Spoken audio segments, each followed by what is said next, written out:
మార్కెట్లే కూరగాయలు అమ్ముకునేటువంటి సోదరులు కానీ హోల్సేల్ దుకాణందారులు కానీ వారితో పాటు మరి పెద్దపల్లి పట్టణంలో ఉన్నటువంటి వ్యాపార వర్గాలు కానీ అందరూ కలిసి మేము మీకు సపోర్ట్ చేస్తూ ఉన్నాం. మీరు గెలిచిన తర్వాత మా మార్కెట్ను పాత మార్కెట్లే ఉంచాలని చెప్పి ఆనాడు నాతోని హామీ తీసుకున్న తర్వాత ఆనాడు దానికి వాళ్ళ 4.5 కోట్లతోని శంకుస్థాపన చేసే కార్యక్రమం కానీ ఇవన్నిటి కోసం మన మంత్రివర్యులు శ్రీధర్ బాబు గారు, మంత్రివర్యులు పొంగులేటి శ్రీనివాసరెడ్డి గారు, అదేవిధంగా సోదరులు భానుప్రసాదరావు గారు, ఎమ్మెల్యే రాజ్ ఠాకూర్ మక్కాన్ సింగ్ గారు, జిల్లా కలెక్టర్ కోయ హర్ష గారు, అదేవిధంగా అన్నయ్య గౌడ్ గారు, నరేందర్ రెడ్డి గారు, వారితో పాటు ప్రకాశ్రావు గారు, స్వరూప గారు, వేదికను అలంకరించినటువంటి సింగిల్ విండో చైర్మన్, మరి ఇంత లేట్ అయినా కాలాతీతమైన మరి వేలాదిగా తరలి వచ్చినటువంటి పెద్దపల్లి మండల కాంగ్రెస్ పార్టీ కుటుంబ సభ్యులకు మరి అలా ఇందిరమ్మ ఇండ్లు ఇస్తామని చెప్తే 466 ఇళ్లకు సంబంధించినటువంటి లబ్ధిదారుల సోదరులకు సోదరిమణులకు అదేవిధంగా పాత్రికేయ మిత్రులకు అందరికీ నా నమస్సుమాంజలి తెలియజేసుకుంటూ మరి ఇవాళ చాలా పండుగ దినం. ఎందుకంటే ఆనాడు డబుల్ బెడ్రూమ్ ఇల్లు ఇస్తామని చెప్పి ఆనాడు 2014 ఎన్నికల ముందు అప్పటి టీఆర్ఎస్ బీఆర్ఎస్ ప్రభుత్వం ఆనాడు కేసీఆర్ గారు అల్లుడెక్కడా బిడ్డెక్కడా కొడుకెక్కడా కోడలెక్కడా అని చెప్పి ఆనాడు ఇల్లు ఇవ్వకుండా 10 ఏళ్ళు డబుల్ బెడ్రూమ్ ఇల్లు ఇస్తామని చెప్పి ప్రజలను మోసం చేసి 10 ఏళ్ళు ఇల్లు ఇవ్వకుండానే ఇంటికి పోయినటువంటి ఆనాటి బీఆర్ఎస్ ప్రభుత్వం ఇవాళ మీకు ఏదైతే కాంగ్రెస్ పార్టీ కాంగ్రెస్ ప్రభుత్వం ఆనాడు రేవంత్ రెడ్డి గారి నాయకత్వంలో ఆనాడు పిసిసి అధ్యక్షుడిగా ఆనాడు ఇక్కడ మేనిఫెస్టోలో శ్రీధర్ బాబు గారి నాయకత్వంలో ఆనాడు 5 లక్షల ఇల్లు ఇస్తాం, ప్రతి పేదవానికి ఇల్లు ఇస్తాం, ఇల్లు లేనటువంటి భూమి లేనటువంటి వాళ్ళకు 2వ 3వ విడతలు కూడా భూమి ఇచ్చేటువంటి అవకాశం కల్పించి ఇల్లు ఇస్తామని చెప్పి 5 లక్షల ఇల్లు ఇస్తామని చెప్పి మాట ఇచ్చి మాట తప్పకుండా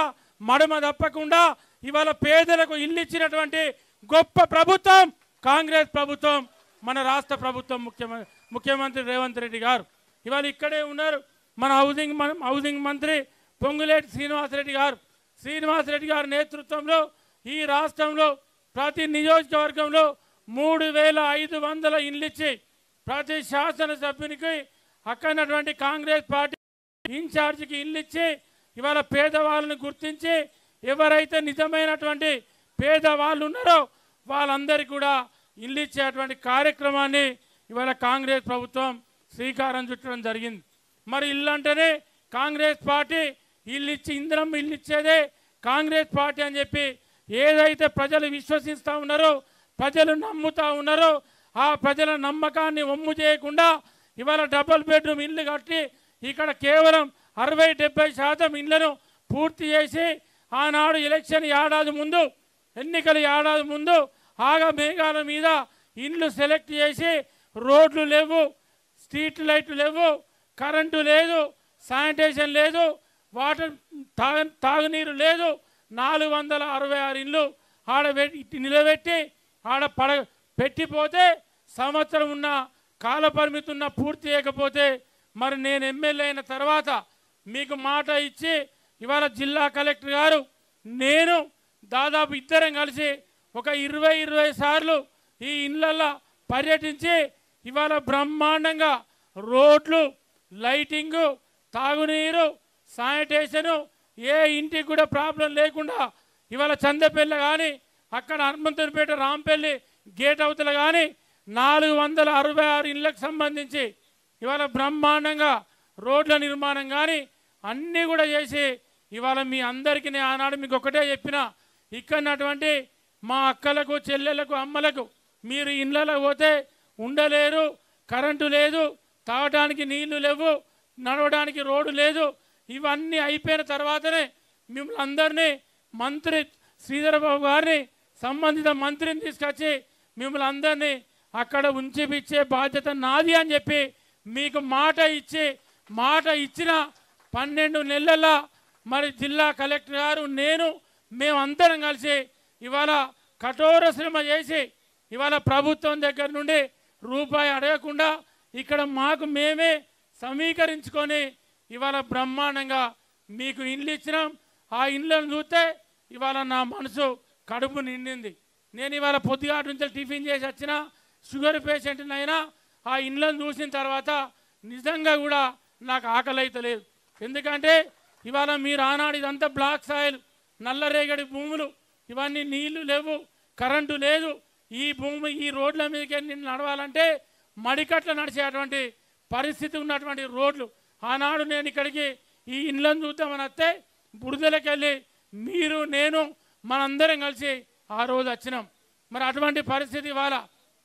అదే కాదు ఇవాళ పెద్దపల్లి నియోజకవర్గానికి కానీ పెద్దపల్లి పట్టణానికి సంబంధించి ఆనాడు మీరు ఏరి కోరి 2 సార్లు ఒక దుర్మార్గును నమ్మి ఒక మోసగాన్ని నమ్మి ఆనాడు మీరు ఓట్లేస్తే మిమ్మల్ని అనేక రకాలుగా ఆనాడు ఇబ్బంది పెట్టారు. నేను చెప్పిన ఆనాడు 2018లో మీ విజయన్న ఓడినా గెలిచినా మీతోనే ఉంటాడు, గెలిస్తే మీకు ఇంకో తీరు న్యాయం చేస్తా, ఓడిపోతే కూడా మీ ఎమ్మడి వండుకుంటూ ఇంకోసారి ప్రజలకు న్యాయం చేస్తా అని చెప్పి ఎన్నోసార్లు మీకు చెప్పిన. ఆ చెప్పిన మాట ప్రకారంగా 2009-14 ఎమ్మెల్యే కానీ ఆనాడు నేను తెలుగుదేశం పార్టీ ఎమ్మెల్యేగా మీరు ఆనాడు నన్ను గెలిపిస్తే 2014లో నేను లెక్కకు తీసుకోలే. కానీ 2018 ఎన్నికలప్పుడు ఆనాడు మీరు ఒక దొంగకు ఓట్లేసి ఆనాడు మీరు ఏదైతే ఓడిచ్చారో నేను నిజంగా కూడా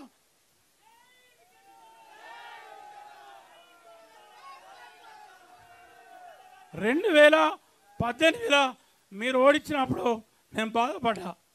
కానీ బాధపడ్డా కూడా ఎక్కడ కూడా చెలించలే. 5 సంవత్సరాలు మీకోసం నేను లేకపోతే పెద్దపల్లి మొత్తం ఏం లేకుండా దోతుండే. ఇక్కడ ఉన్నటువంటి సీనన్నకు చెప్తున్నా, ఏం లేకుండా పెద్దపల్లి దోతుండే. ఆనాడు ఇప్పుడే మీకు ఎమ్మెల్సీ గారు చెప్పారు, నేను అన్నుండి కూడా ఏం చేయలేకపోయానని చెప్పి వడ్ల కటింగ్ పెట్టినా ఈ మానేరు ఇసుక అమ్ముకున్న కాలేజీలో పోసుకొని ఇసుక అమ్ముకున్నాడని చెప్పి కూడా ఆ రోజు చెప్పిన. అప్పుడున్నటువంటి అక్కడ ఏదైతే ఇప్పుడు మనం కట్టినటువంటి ఎమ్మెల్యే క్యాంప్ ఆఫీసు రేకులు అమ్ముకుంటే పైపులు అమ్ముకుంటే కర్ర అమ్ముకుంటే ఆనాడు నేను అడ్డుపడితే 24 గంటలల్లా అక్కడ తీసుకొచ్చి పెట్టింది నిజం కాదని చెప్పి నేను అడుగుతా ఉన్నా. అంటే ఈ రకంగా సేవ చేసినాం. ఇవాళ ఆనాడు చెప్పినాం, నేను గెలిస్తే మీకు మానేరు ఇసుక పెద్దపల్లికి ఫ్రీ తీసుకొచ్చే బాధ్యత నాది అని చెప్పి ఆనాడు గెలిచినాక ఎమ్మడే శ్రీధర్ బాబు గారు చెప్పి 3 రోజులలో శానిటెక్స్ తీసేసి మీకు ఇవాళ పెద్దపల్లికి ఇసుక ఆనాడు 3300 3500 ఇసుకుంటే ఇవాళ కేవలం 1300 1400 1500 ఇసుకొస్తుందంటే అది కాంగ్రెస్ పార్టీ కాంగ్రెస్ ప్రభుత్వం గొప్పతనం అని చెప్పి ఈ సందర్భంగా గుర్తు చేస్తూ ఉన్నా. ఇదే కాదు 4 పోలీస్ స్టేషన్ సంబంధించి నేను లోకలు నా కోట్లయింది, తర్వాత నా కోడలు కోట్లయింది అంటే మీరందరూ నమ్మి నేను ఆనాడు కూడా చెప్పిన, మీరు రెండోసారి నమ్మకుండా నమ్మి మోసపోయిండ్రు. మళ్ళీ వాళ్ళ కోడలు చైర్మన్ చేస్తే మిమ్మల్ని మొత్తం దోసుక తింటాడు పెద్దపల్లి అంటే నా మాట ఇన్లే. వాడ తిరిగి చెప్పిన ఆనాడు ఈ పెద్దపల్లిలో వాళ్ళ కోడలు చైర్మన్ అయిన తర్వాత ఇల్లు కట్టుకుంటే 2వ రోజు 3వ రోజు తట్టల పారలు మున్సిపల్ ఆఫీస్కి పోతాయి. పోయి అక్కడ 4 లక్షలు 5 లక్షలు బేరం చేసుకొని అవి సెటిల్మెంట్ అయిపోయాక మళ్ళీ ఇల్లు మొదలవుతాయి. నేను ఆ రోజు చెప్పిన, ఇవాళ నేను ఎమ్మెల్యే అయిన తెల్లవారి మున్సిపల్ సిబ్బందిని పిలిచి చెప్పిన, ఎవరన్నా ఇల్లు కట్టుకుంటే మీరు తట్ట తీసుకపోయినా పార తీసుకపోయినా కట్టే ఇల్లుకు ఎవరన్నా డబ్బులు అడిగితే మంచిగా ఉండదంటే ఇవాళ రూపాయి ఖర్చు లేకుండా ఇల్లు పర్మిషన్ ఇప్పించి పేదవాళ్ళు మధ్యతరగతి కుటుంబాలు ఇవాళ ఇల్లు కట్టుకునే విధంగా ఇవాళ ఈ ప్రభుత్వం నేను కానీ ప్రయత్నం చేస్తూ ఉన్నాం. అదే కాదు ఇవాళ 4 పోలీస్ స్టేషన్లు, మహిళా పోలీస్ స్టేషన్ లేదు, ఇవాళ మహిళా పోలీస్ స్టేషన్ ప్రారంభించుకున్నాం. ఇవాళ ట్రాఫిక్ పోలీస్ స్టేషన్ లేదు, ట్రాఫిక్ పోలీస్ స్టేషన్ ప్రారంభించుకున్నాం. రూరల్ పోలీస్ స్టేషన్ లేదు, రూరల్ పోలీస్ స్టేషన్ ప్రారంభించుకున్నాం. ఇలా 24 ఏళ్ళు అవుతుంది ఎలియేడు మండలం వచ్చి, ఎలియేళ్ళ పోలీస్ స్టేషన్ లేదు. అంటే ఇవన్నీ కూడా జరిగినాయి అంటే రాష్ట్రంలో రేవంత్ రెడ్డి గారు మన అందరి మీద పెద్దపల్లి నియోజకవర్గం మీద అభిమానం ఉండడం, నేను ఎమ్మెల్యే కావడం, శ్రీధర్ బాబు గారు జిల్లా మంత్రి ఉండడం, వారి నాయకత్వంలో ఇవన్నీ కూడా ఇవాళ తీసుకొచ్చుకోగలిగినాం. ప్రతి కార్యక్రమం చేస్తూ ఉన్నాం. పేదవాళ్ళు ఏదైతే ఆలోచిస్తే ఆ పేదవాళ్ళు ఆలోచనకు అనుగుణంగా ఇవాళ ఈ ప్రభుత్వ కార్యక్రమాలు ఈ నియోజకవర్గంలో నడుస్తూ ఉన్నాయంటే దానికి కారణం కాంగ్రెస్ ప్రభుత్వం, ముఖ్యమంత్రి రేవంత్ రెడ్డి గారు, మంత్రులు, మన జిల్లా మంత్రి శ్రీధర్ బాబు గారు, ఇవాళ మన జిల్లా కలెక్టర్ గారు కూడా మేము ఏదన్నా శ్రీధర్ అన్న పని చెప్తే వాస్తవానికి మేము చెప్పి మర్చిపోతాం కావచ్చు, కానీ తను మర్చిపోకుండా ఎంబడి పడి పనిచేస్తూ ఉన్నాడు. ఇవాళ నిజంగా కూడా అది ప్యాడీ వడ్ల కొనుగోలు కావచ్చు, ప్యాడీ ప్రొక్యూర్మెంట్ కావచ్చు, పట్టణంలో నడిచేటువంటి అభివృద్ధి కార్యక్రమాలు కావచ్చు, ఇవాళ ల్యాండ్ యాక్వేషన్, ఇవాళ బైపాస్ రోడ్ నిర్మాణం దాదాపు 82 కోట్లతోని ఇవాళ బైపాస్ రోడ్ నిర్మాణానికి ఆనాడు ముఖ్యమంత్రి శాంక్షన్ ఇస్తే ఇవాళ టెండర్లు పూర్తయినాయి. ఇవాళ 50 పడకల ఆసుపత్రి, ఆనాడు 50 పడకల ఆసుపత్రి ఆనాడు కాంగ్రెస్ పార్టీ ప్రభుత్వం ఉన్నప్పుడు ఉమ్మడి ఆంధ్రప్రదేశ్లో శ్రీధర్ బాబు గారు మంత్రిగా ఉన్నప్పుడు ఏర్పాటైనటువంటి ఆ మున్సిపల్ ఆనాడు 30 పడకల నుంచి 50 పడకలకు అప్గ్రేడ్ అయింది.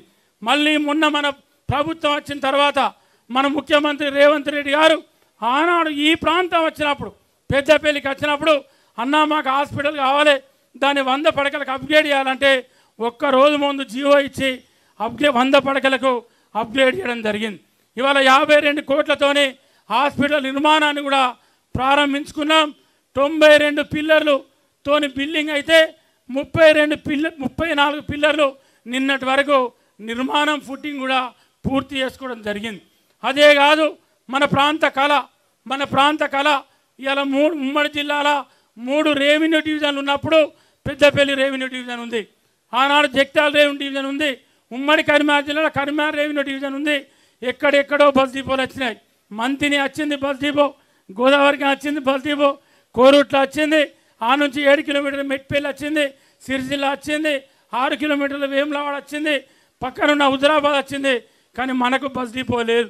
మన బస్ డిపో కావాలని చెప్పి నేను మంత్రి శ్రీధర్ బాబు గారు వెళ్ళి ముఖ్యమంత్రి గారిని పట్టుబట్టి ఖచ్చితంగా మీరు పెద్దపల్లికి వచ్చేనోడు దానికన్నా ముందే మీరు బస్ డిపో జీవో ఇచ్చి పెద్దపల్లికి రావాలంటే పాపం ముఖ్యమంత్రి గారు మన నా మీద శ్రీధర్ బాబు గారి మీద మా మీద ఉన్న నమ్మకంతో పెద్దపల్లి హెడ్ క్వార్టర్కు, జిల్లా హెడ్ క్వార్టర్కు, పార్లమెంట్ హెడ్ క్వార్టర్కు బస్ డిపో ఇచ్చి పెద్దపల్లికి రావడం జరిగింది. ఇవాళ బస్ డిపో కూడా టెండర్లు పూర్తయినాయి, త్వరలో పనులు ప్రారంభమవుతాయి. అదేవిధంగా ఆర్టీసీ బస్ స్టాండ్ పక్కపొంట దాదాపు 4 ఎకరాలు ఇవాళ బస్ డిపో కేటాయించినాం. ఇలా అంటే పల్లెలకు బస్ రావాలంటే మంత్రి డిపోని అడగాలి, లేదంటే గోదావరికని డిపోని అడగాలి, కరీంనగర్ 1 డిపోని అడగాలి, 2 డిపోని అడగాలి. వాళ్ళని అడిగితే ఏదో ఎమ్మెల్యేగా ప్రెజర్ చేస్తే 2 రోజులు బస్సు వస్తుంది, 3వ నాడు బంద్ అవుతుంది. ఏంటంటే ఇంకొక రూట్ బంద్ చేసి ఈ రూట్ వేస్తే వచ్చే పరిస్థితి లేదు.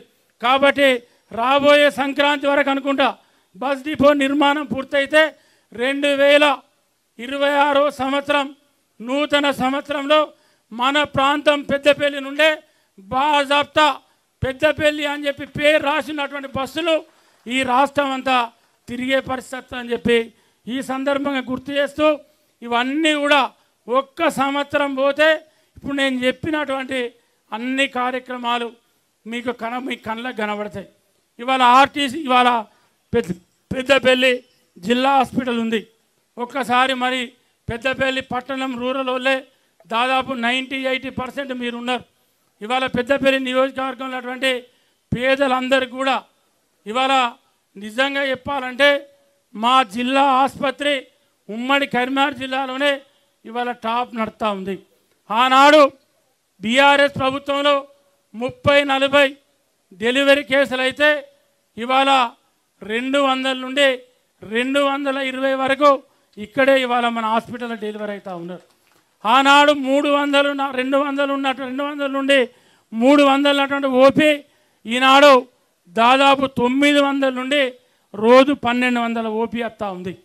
ఆనాడు ఏదన్నా బాబు కానీ పాప కానీ చిన్నపిల్లలు పుట్టిన తర్వాత ఏజ్ సరిపోకనో టైం సరిపోకనో లేకుంటే ఇతరాతర కారణాలతోనే కరీంనగర్లో ఉన్నటువంటి ప్రైవేట్ హాస్పిటళ్ళల్లో ఆ పాపను కానీ బాబుని కానీ తీసుకెళ్తే నేను నిత్యం హాస్పిటళ్ళల్లో తిరుగుతూ ఉంటా.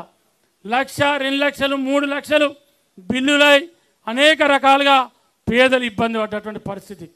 ఇవాళ మా జిల్లా కలెక్టర్ గారు చొరవ తీసుకొని మరి దాన్ని కూడా ఇక్కడే ఏర్పాటు చేస్తే ఇవాళ దాదాపు 20 మంది చిన్నపిల్లలను ఈ పెద్దపల్లి జిల్లాకు సంబంధించి తక్కువ టైంలో పుట్టినటువంటి కరీంనగర్ సంబంధం లేకుండా మరి ఇక్కడనే పెట్టుకొని ఫ్రీ స్కానింగ్ స్త్రీలకు స్కానింగ్ చేయాలంటే ప్రైవేట్లలో పోతే 2,500 ఉండే, ఇవాళ 3,000, 4,000.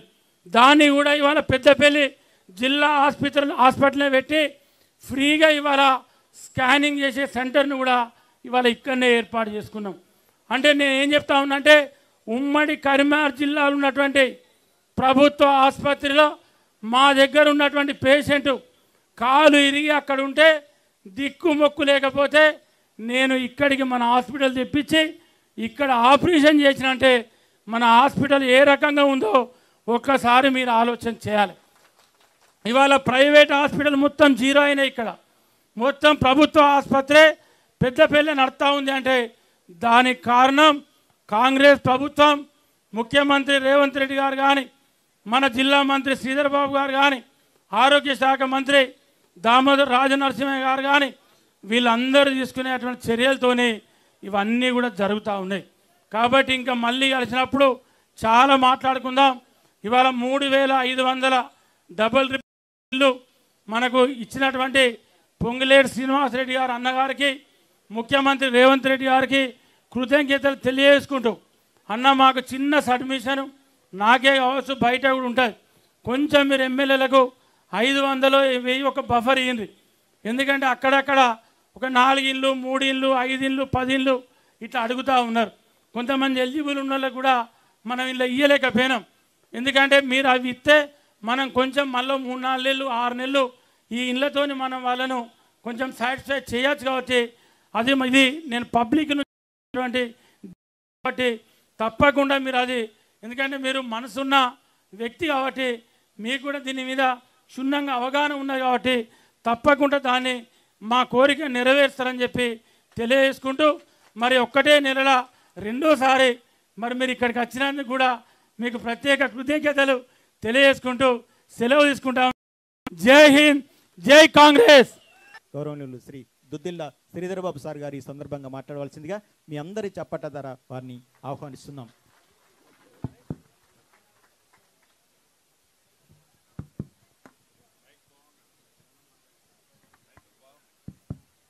సభకు నమస్కారం.